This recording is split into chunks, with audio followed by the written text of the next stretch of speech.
You didn't flush.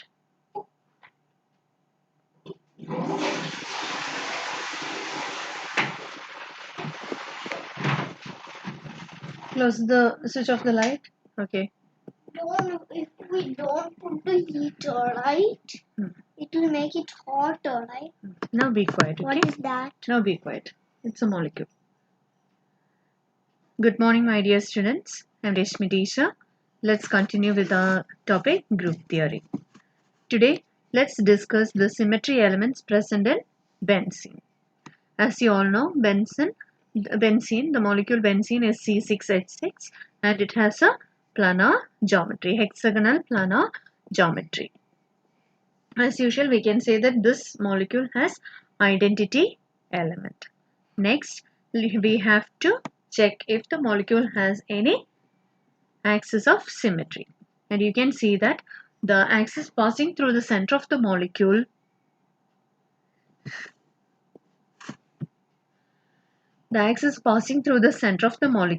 and perpendicular to the molecular plane is a C6 axis.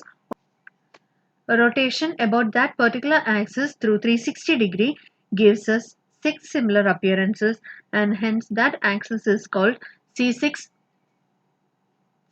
axis of symmetry or six-fold axis of symmetry. Next, let's look for other axes of symmetry.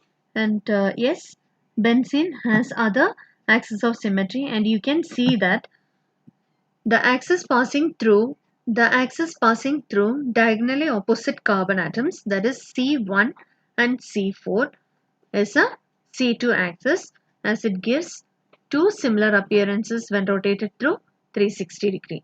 Similarly, we have an axis passing through second carbon and the fifth carbon, and that is another C2 axis, and the next C2 axis is the axis passing through the third carbon and the sixth carbon. So we have three C2 axes of symmetry.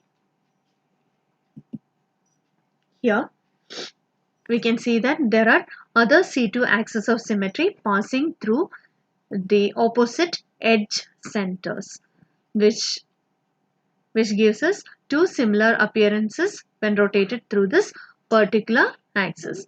So the first axis is between first carbon and second carbon, and fourth carbon and fifth carbon, and next is between second and third, and fifth and sixth. Next is between third and fourth, and fifth and sixth. The sixth carbon and the first carbon. So we have another 3 C2 axes. So here we have a total of 6 C2 axes. Now let's look for the planes of symmetry. The first plane of symmetry is the plane passing through all the atoms and cutting the whole molecule into two equal halves. It is passing through the molecular plane and it is perpendicular to the principal axis C6, and hence this plane is called horizontal plane of symmetry. Also, the molecule possesses center of symmetry or inversion center I. There are other planes of symmetry. We can see that there are 3 sigma V planes which cuts the molecule into two equal halves. The plane passing through C1 and C4, another plane passing through C2 and C5, and the next one passing through C3 and C6. So we have 3 sigma V planes, that's vertical planes of symmetry. These are called vertical planes of symmetry as these planes pass through the principal axis C6. Here we can see that these are also sigma V planes which cuts the molecule into two equal halves, but it is denoted as sigma D. Sigma D means dihedral plane of symmetry.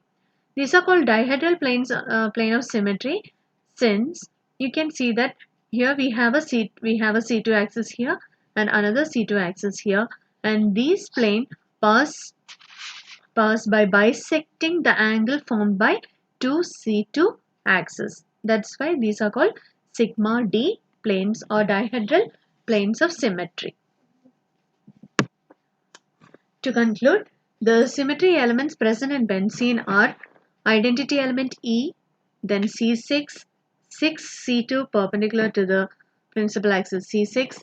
We have 3 sigma V, 3 sigma D, sigma H, and inversion center. Thank you.